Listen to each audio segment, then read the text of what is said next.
Takwimu zetu zinaonyesha kwa mfano kwa miaka hii toka 2023 mpaka 25 tumekusanya, ingawa sio rasmi kwa sababu huenda mengine ya kupitia idadi ya watu 100 ambao ni watu wazima ambao hawa wamepotea, na wengi wao wakiwa ni wanaharakati, watetezi, wengine wakiwa ni wanasiasa, na wengi wao wengine wamerudi, na wengine wamepatikana wakiwa hai, na wengine mpaka leo hawajajulikana. Kwa takwimu ambazo tutazikabidhi kwenu, mtaona tumeandaa takwimu ya watu wote.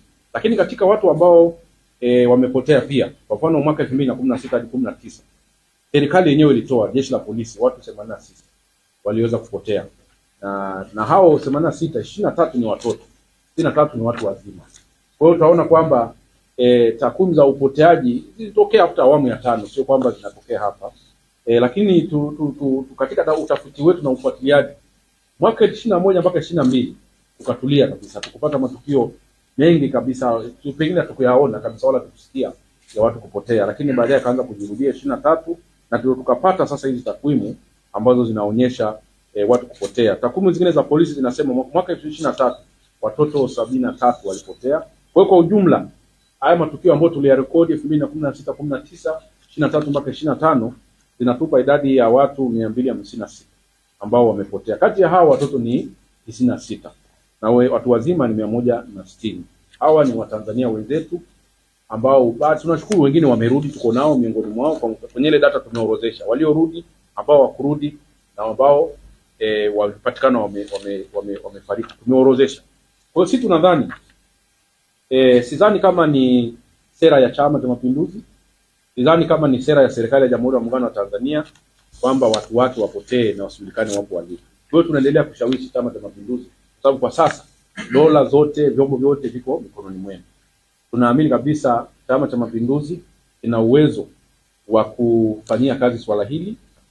Jambo la pili, vyombo vya ulinzi na usalama vinapaswa kusimamiwa, ambao tunaomba visimamiwe na visimamie haki za raia, kwa sababu wao ndio wana mamlaka ya kisheria ya kulinda usalama wa raia na mali zao. Kwa hiyo watu wanapopotea, wa kwanza leo, wa pili kesho, wazazi, ndugu, katibu mkuu, kuna wengine wanaacha watoto, wengine wazazi na nini wanaowategemea. Kwa hiyo inapoteza amani na utulivu katika jamii. Kwa hiyo kwamba inatengeneza hofu, lakini inatengeneza chuki fulani ambayo kama taifa tunadhani tunalishauri ili si jambo jema la kuachwa kuendelea. Mapendekezo la tatu ni tunaomba, kwa sababu ile nao liko chini ya Mheshimiwa Rais kwa sasa, ukiwezekana turizie ile mikataba ambayo ya kitaifa ambayo inaweka mazingira ya kukataza aina yoyote ya kupotea kwa watu. Kuna mikataba miwili ambayo Mheshimiwa Naibu Katibu Mkuu tukirizia kama nchi, na serikali ya CCM kama isharizia itakuwa imejengea uaminifu mkubwa kwa wananchi. Mkataba huu ambao unakataza kupoteezwa kwa watu, International Convention on the Enforced Disappearance, ambayo ina masharti mazuri sana na kuweka makatazo mengi kuhusiana na watu kupotea. Lakini ya pili ni ile swala la mkataba ule wa utesaji, Convention Against Torture.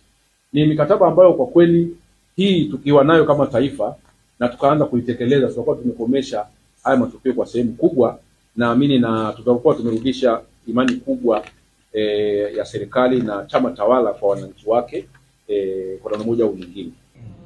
Kwa mimi nafikiri kunahitajika kama taifa, na nafikiri Mheshimiwa Rais anachomaanisha ni hicho, mgombea wetu, kwamba tuwe na forum ambayo haitaleta ushabiki wa kisiasa na aina yoyote ile, ila watu wakae na kuona, je, itaongeza vipi usalama wa taifa letu zaidi kwenye nyanja zote kwa nyakati ndefu zaidi, baada ya kufikiria wakati wa sasa. Kwa hili sisi tutalichukua, na mimi ni waahidi kama mwakilishi wa katibu mkuu hapa na chama, tutaendelea. Sisi hapa tulikofikia na Zaki ni mwanzo tu, lakini mwanzo huo umekuwa mzuri. Tumeona kuna tija kubwa zaidi kuwa karibu na nyinyi kuliko hasara. Kwa hiyo tunachoahidi hili tutazidi kuliimarisha sisi kwa upande wetu, na tunategemea kwa sababu na nyinyi mmeonyesha commitment na uzalendo mkubwa sana kwa taifa. Tunajua hamtakuwa na sababu nyingine ya kuachana.